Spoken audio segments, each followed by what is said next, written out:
बिस्मिल्लाहिर्रहमानिर्रहीम। अस्सलाम वालेकुम वरहमतुल्लाहि वबरकातुहू। ये जो आज का लेक्चर था हमारा एमसीक्यूज़ से रिलेटेड, वो मैंने यहाँ पर अपलोड किए हुए हैं, सॉल्व हैं, और इसके अंदर मज़ीद मार्किंग कर दूँगा तो आप लोगों को सॉल्व करने में आसानी होगी। एक चीज़ का यहाँ पर ख़याल रखिएगा कि वीडियो की क्वालिटी थोड़ी सी बुरी होगी, इसलिए इसको अच्छे कनेक्शन में देखिएगा ताकि आप लोगों को कोई इशू ना आए, क्योंकि एमसीक्यूज़ मुझे कहीं से भी मिले हैं, टाइप करने के का टाइम नहीं था, वरना मैं टाइप कर देता उनको। जिस तरीके से भी मिले हैं थोड़ी सी बैड क्वालिटी में मिले हैं, तो आप लोगों ने सिर्फ़ और सिर्फ समझने पे ज़्यादा तवज्जो देनी है बनस्बत इसके केस आप लोगों ने उसको थोड़ा सा अच्छी क्वालिटी में देखना है। ठीक है, चलें अब स्टार्ट करते हैं। तो ये जो लेक्चर है वो हमारा 3 चैप्टर से रिलेटेड है, operation on sets, algebraic expressions और इन दी एंड लाइंस एंड एंगल्स। तो सबसे पहले जो ये वाला पेज है उसके अंदर मैंने कुछ एमसीक्यूज़ कहीं एक ऐसी वेबसाइट से लिए थे जिसके अंदर काउंटडाउन के कुछ इंपॉर्टेंट एमसीक्यूज़ दिए हुए थे, तो वो सॉल्व करते हैं इंशाल्लाह। तो सबसे पहला एमसीक्यू जो है वो ये कह रहा है कि the objects in the set are called elements. हमें पता है कि एक सेट के अंदर जो एलिमेंट्स होते हैं वो मेंबर्स होते हैं, उनको एलिमेंट्स कहा जाता है। इसी तरह उनको मेंबर्स भी कहा जाता है। ठीक है, तो इसका आंसर क्या होगा? Both A and B. तो ऐसा सवाल आ सकता है जिसके अंदर 2 या 2 से ज़्यादा ऑप्शन करेक्ट हो रहे हों, और नीचे अगर कोई ऐसा ऑप्शन दिया हुआ है जो ये कहता है कि both A and B are correct, तो आपने कहाँ टिक करना होगा? बोथ ए एंड बी पे। तो मैं दोबारा अपनी चीज़ें रिमूव कर देता हूँ। सही ऑप्शन कौन सा होगा इसका? A and B. The symbol dash is use to denote belongs to और in an element is a member of. हमने जब पहला चैप्टर पढ़ा था तो उसकी पहली क्लास में हमने कुछ सिंबल्स पढ़े थे। वो जो सिंबल्स थे वो ऑपरेशन ऑन सेट से रिलेटेड थे। आपको पेज नंबर 8 पे वापस मिल जाएंगे। तो ये जो सिंबल है जो मैंने अभी सर्कल किया है, वो सर्कल सिंबल जो है वो कहलाता है बिलोंग्स टू का, तो ये यहाँ पर आएगा। ठीक है, चले। तो अच्छा, इसका दूसरा नाम क्या होता है? इज़ एन एलिमेंट ऑफ या फिर बिलोंग्स टू। थर्ड एमसीक्यू है, if P is equal to 1 2 3 4 और q is equal to A B C D, तो क्या 2 जो है वो p का एलिमेंट है या नहीं है? बिल्कुल है, 2 का एलिमेंट, p का एलिमेंट, तो इसका मतलब है ए ऑप्शन करेक्ट है। नेक्स्ट, अब यहाँ थोड़ा सा गड़बड़ है तो मैं इसको अलग से लिख रहा हूँ। ए जो है वो सेट है, वो है 3 एलिमेंट्स का। वो 3 एलिमेंट्स ये हैं 1 2 और 3। ठीक है, बी जो है वो है 1 2 3 एंड द लास्ट 4। ये 2 सेट्स हैं। अब इन दोनों के दरमियान क्या रिलेशन है? क्या a is equal to B है? नहीं। ठीक है, तो यहाँ पर देखें एक गड़बड़ तो ये कि इस ऑप्शन को b कहा हुआ है, हालांकि ये कौन सा ऑप्शन है? a का ऑप्शन है। तो a ऑप्शन कह रहा है is equal to, b option कह रहा है नॉट एन एलिमेंट ऑफ। तो एलिमेंट की तो बात नहीं हो रही, यहाँ 2 सेट की बात हो रही है, तो ये तो बिल्कुल नहीं हो सकता, ये भी बिल्कुल नहीं हो सकता। अच्छा, ये क्या ये इसका सबसेट है? बिल्कुल सबसेट है। तो जब आपको कोई सॉल्यूशन मिल जाए तो ये ज़रूर देखिएगा कि बाकी ऑप्शंस कौन से हैं। ये कहलाता है बाइनरी रिलेशंस का सिंबल। वो आपके कोर्स में ऑब्वियसली नहीं है, तो सी ऑप्शन सही होगा। इसका मतलब है यहाँ पर किसका सिंबल आएगा? सबसेट का आएगा। Non empty sets which have no member is in common are called dash sets. ऐसे सेट्स जिसके अंदर जो नॉन एम्प्टी हों और उनके दरमियान कोई एलिमेंट कॉमन ना हो तो उनको कहते हैं डिसजॉइंट सेट। और ये याद रखिएगा कि जिनके दरमियान कोई एलिमेंट कॉमन हो उसको क्या कहते हैं? Overlapping set. ठीक है, अच्छा, अब कुछ पार्ट 6 के अंदर कह रहा है कि अगर a डिफरेंस b, हमने a में से एक सेट b माइनस कर दिया। ठीक है, फॉर एग्जांपल ए सेट था 1 2 3, बी सेट था 1 2। अब ए में से जो बी माइनस किया है आंसर आया है 3, ठीक है। तो ये जो 3 है क्या ये बी का सबसेट होगा या ए का सबसेट होगा, या ये नल सेट का सबसेट होगा, ये किसका सबसेट होगा? तो ऑब्वियसली ए डिफरेंस बी किसका सबसेट होगा? ए का सबसेट होगा। बिल्कुल, बहुत अच्छा सवाल है। अगर ये आपको कोई समझ में नहीं आ रहा हो तो आप मुझसे पूछ लीजिएगा। ये part 7, E is a set which has odd numbers divisible by 2। क्या कोई ऑड नंबर डिविजिबल बाय 2 होते हैं? तो इसके नंबर ऑफ़ एलिमेंट्स क्या होंगे? अच्छा, ये किसका सिंबल है? नंबर ऑफ़ एलिमेंट्स का सिंबल है एन ई, और इसका एक अच्छा सा नाम क्या होता था? कार्डिनैलिटी, ठीक है। तो इसकी कार्डिनैलिटी क्या होगी? 0 होगी, यानी इसके अंदर कोई एलिमेंट्स नहीं आते। ये कैसा सेट है? ये एम्प्टी सेट है। याद रखिएगा, अगर मैंने एक सेट बनाया है जिसके अंदर 0 आ रहा है तो वो एम्प्टी सेट नहीं होगा। यहाँ पर बात हो रही है नंबर ऑफ़ एलिमेंट्स की। इसके नंबर ऑफ़ एलिमेंट्स कितने हैं? 1 है। एम्प्टी सेट के नंबर ऑफ़ एलिमेंट्स कितने हैं? 0 होंगे, ठीक है। इसका मतलब है आंसर ए करेक्ट होगा। When each member of a set matches one and only one member of the other set, there is dash between the two sets. क्या होगी दोनों के दरमियान? अगर एक के दरमियान कोई सेट मैच कर रहा हो, मतलब दोनों में कुछ ना कुछ कॉमन है, ठीक है। तो और फिर ये कह रहा है कि अगर a set matches one and only member of the other set, अगर एक ही सेट को मेजर करता है, मतलब फॉर एग्जांपल एक सेट है 1 2 3, एक सेट है 1 3 5। अब यहाँ पर बात हो रही है, सॉरी अगर मैं इसको कर दूँ 1 8 5, सही है। अब अगर इसमें देखें तो दोनों में एक ही सेट, एक ही एलिमेंट क्या है? इक्वल है।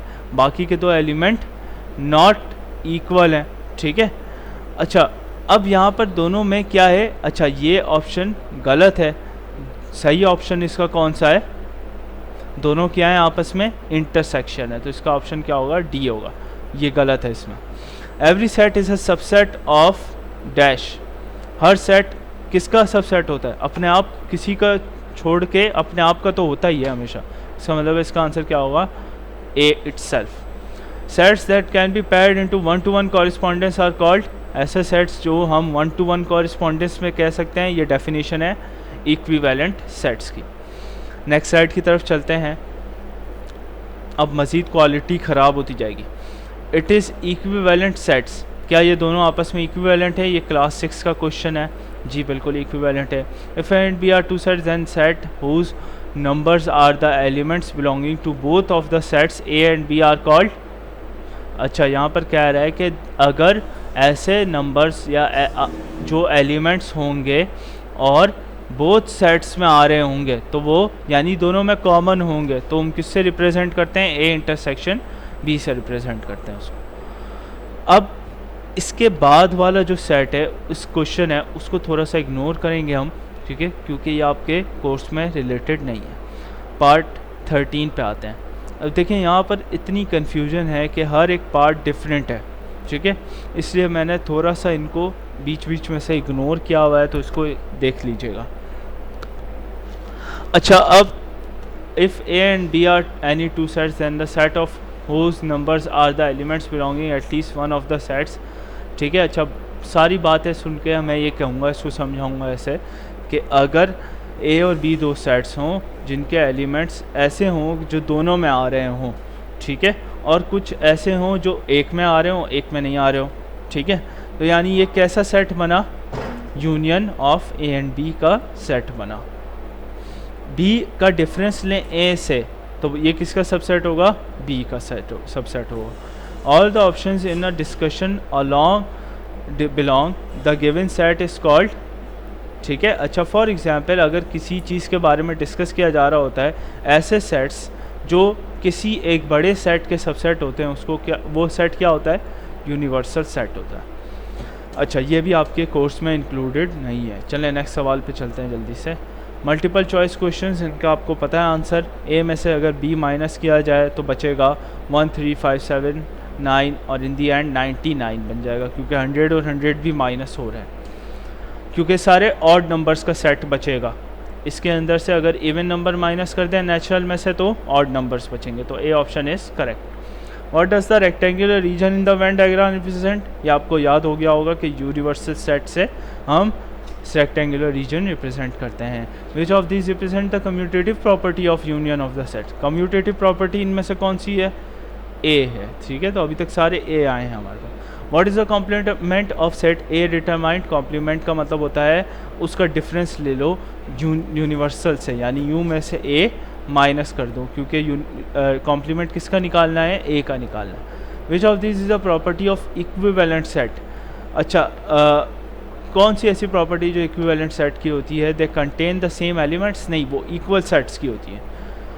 Contain the same number of elements? जी बिल्कुल सही, contain the same number of elements. तो इसको नोट कर लें, तो हम नेक्स्ट स्लाइड पे चलते हैं। अब अलजेब्रिक एक्सप्रेशंस के कुछ एमसीक्यूज आ गए। A number without any variable is called a constant, ठीक है।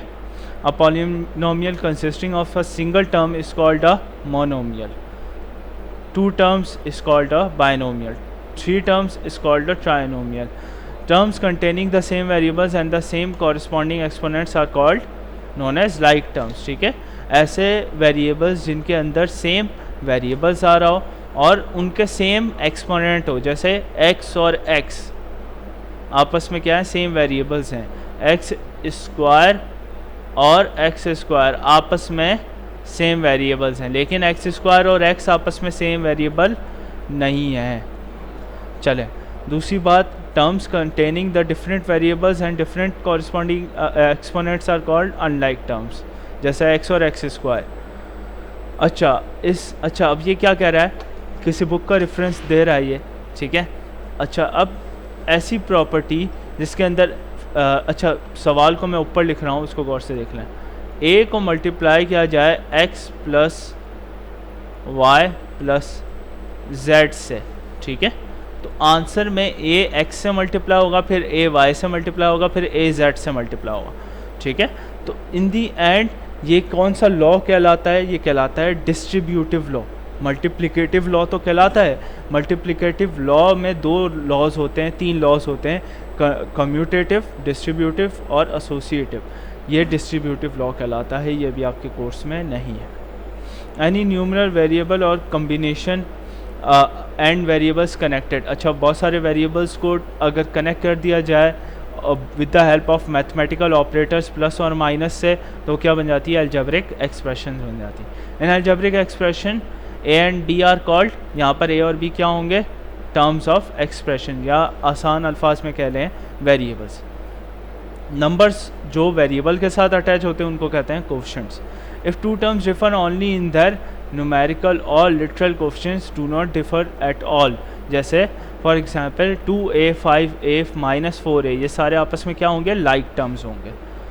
अच्छा, जैसे 2ab माइनस 4bc, अब इसमें वेरिएबल का फ़र्क आ गया तो ये क्या हो जाएगा? अनलाइक टर्म्स हो जाएंगे। Like terms can be combined to give a single term. Like terms को कंबाइन करके एक सिंगल टर्म बनाई जा सकती है। हाँ, जैसे 5a को प्लस करें 7a से तो बन जाएगा 12a, ठीक है, तो एक सिंगल टर्म बन गई। एडिशन और subtraction can not be perform with unlike terms. बिल्कुल सही, अनलाइक टर्म्स को ऐड और सब्ट्रैक्ट नहीं किया जा सकता। एक्स स्क्वायर को वाई में प्लस नहीं किया जा सकता, वाई स्क्वायर को एक्स में प्लस नहीं किया जा सकता, वाई स्क्वायर को वाई में प्लस नहीं किया जा सकता। A number that is placed before the variable is called coefficient. A value of 2 times change और वेरीज, ठीक है, ये आपके कोर्स में नहीं है। एंड डैश कंसिस्ट ऑफ, अच्छा अब इसके अंदर एक ऑप्शन ही नहीं है, पहला ऑप्शन ही गायब है, तो इसको भी इग्नोर करते हैं हम। Dash is either a numeral, a variable और अ प्रोडक्ट, फिर से कोर्स से बाहर है। Dash is an expression consisting of 1 और मोर terms in each of the following variable, in each of the which the exponents of variable is 0 और positive integers. शुरू का ये टर्म पढ़ के हमें समझ आ गया था, 1 और मोर टर्म्स क्या कहते हैं? उसको पॉलिनोमियल कहते हैं। नेक्स्ट स्लाइड, आपके बुक के सवालात। An algebraic expressions with 3 terms is called a trinomial, और इसको सॉल्व करें तो -x की पावर 3 बन जाती है, यानी आंसर होगा। इसी तरह इन सब में हाईएस्ट, अच्छा आपको पावर विजिबल नहीं होगी, इसकी पावर है 4, इसकी पावर 3, ठीक है।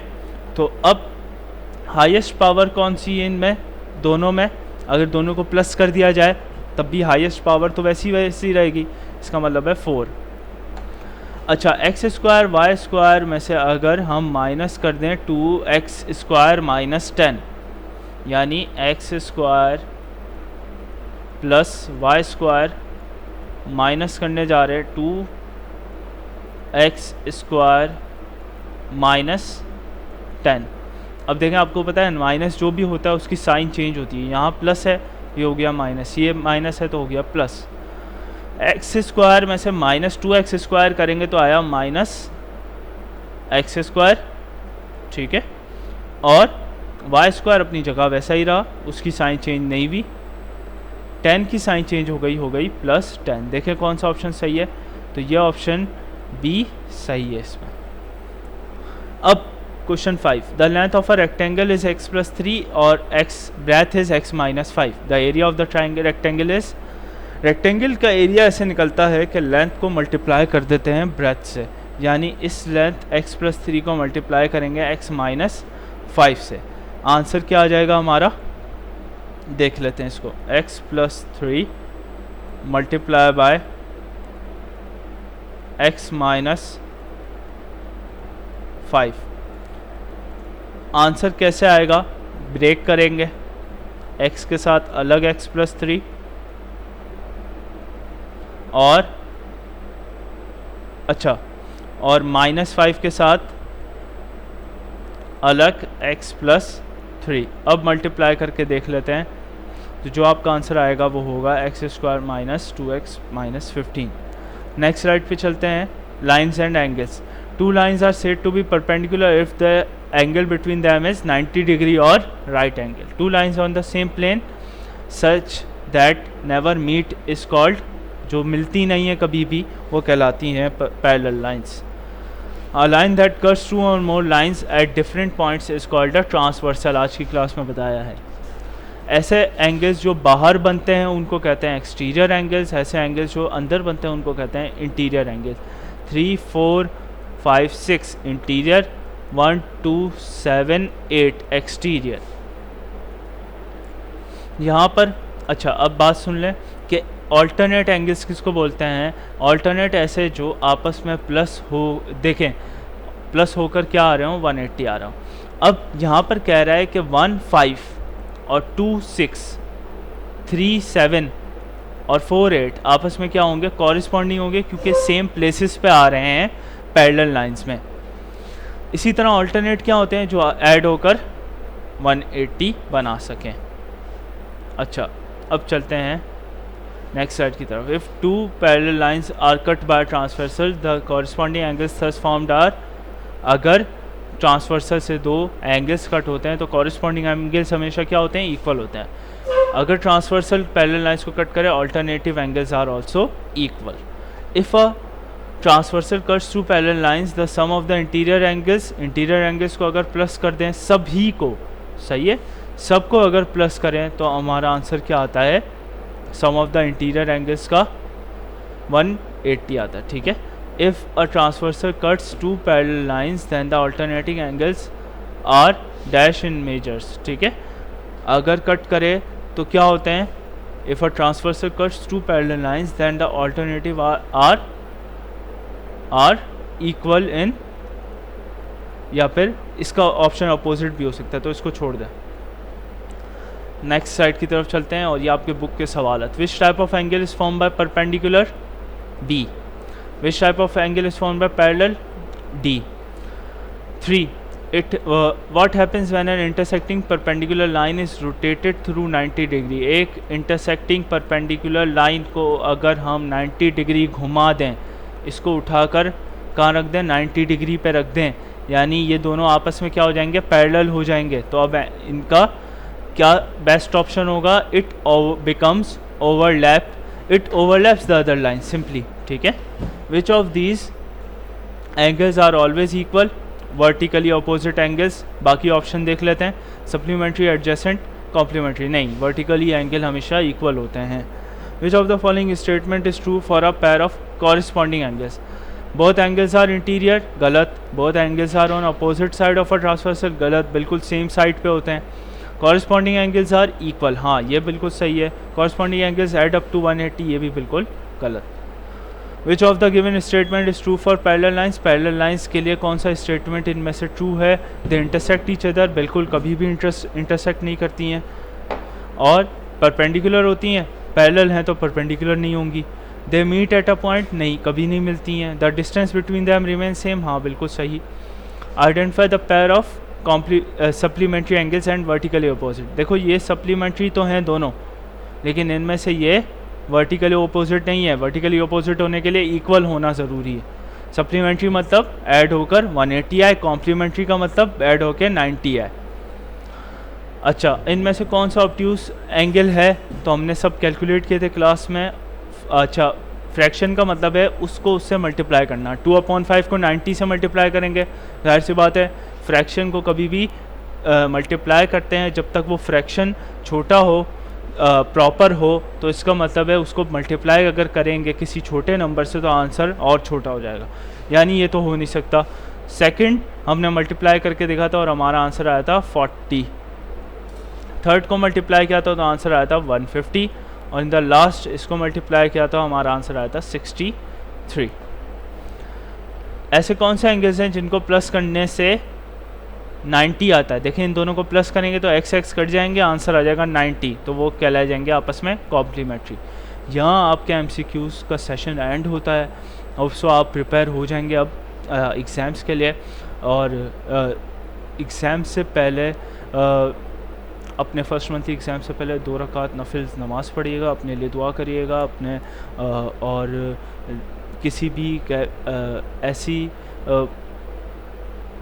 लाचारगी से बचिएगा जिसके अंदर आपके फॉर एग्ज़ाम्पल लाइट चली जाए या फिर कोई ऐसा मसला हो जाए जो आपके हाथों से बाहर हो, तो बिल्कुल प्रिपेयर होकर बैठिएगा और दुआ करते रहिएगा। और इस क्लास को इधर वाइंड अप करते, कोई सवाल हो तो ज़रूर पूछिए। जज़ाकल्लाह खैर।